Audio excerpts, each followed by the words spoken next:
سڵاو لە مامە خەڵاتی خۆشەویست خاوەنی ئەم جێو مەکانە هەر بژی مامە خەڵات گیان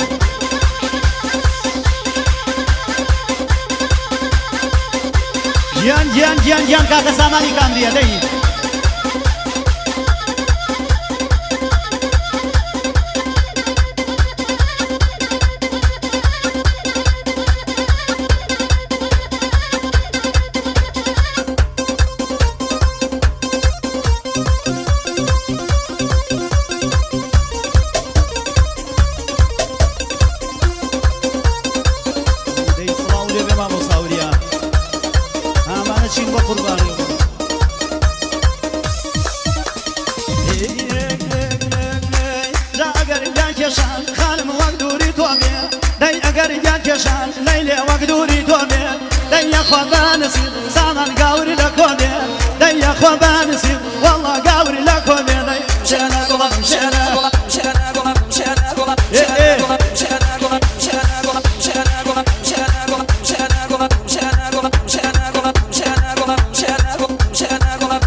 سلام و ساگیان لەلایەن کاکە سەرشەڵ خاکی بۆ کاکە شوانەی شارە زووری بۆ کاکە بەرزانی حاجی سەعید بۆ حەمەی عەبە قاچاق کاکە سەرشەڵی خاکی ئەڵێ مەنافز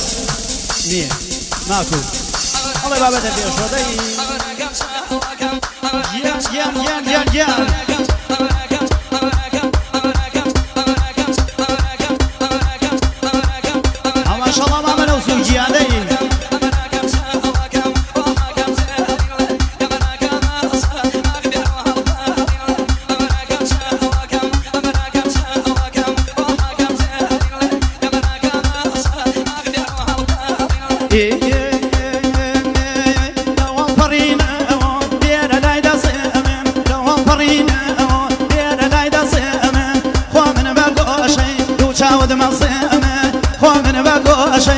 چاود مەڵسێمە عەمەرەکەم چاوەکەم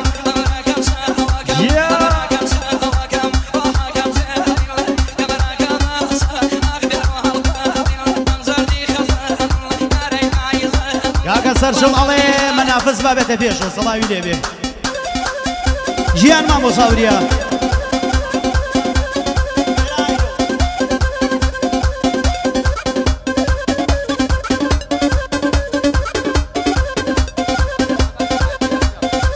سلام و ساگیان کاکە سامانی حاجی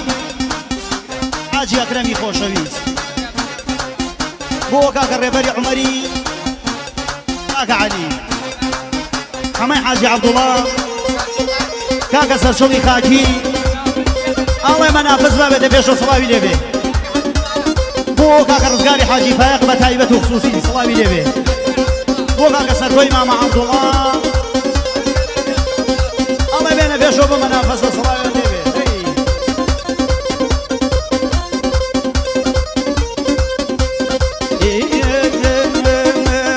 بانەی بۆ گەڕامە پادار و بێدەرێ بانەی بۆ گەڕامە پادار و بێدەرێ لەکوێی پەیەکەمە وەی زنجیرە دەرێ لەکوێی پەیەکەمە وەی زنجیرە دەرێ عەمەرەکەم چاوەکەمە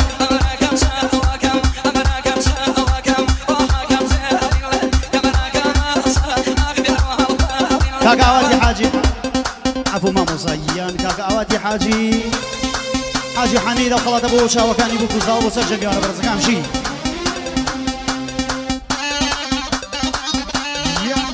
گیان مامۆساوریا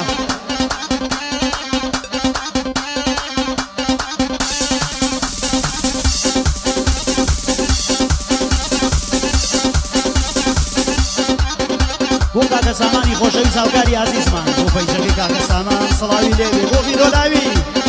بۆ کاکە مختار بژی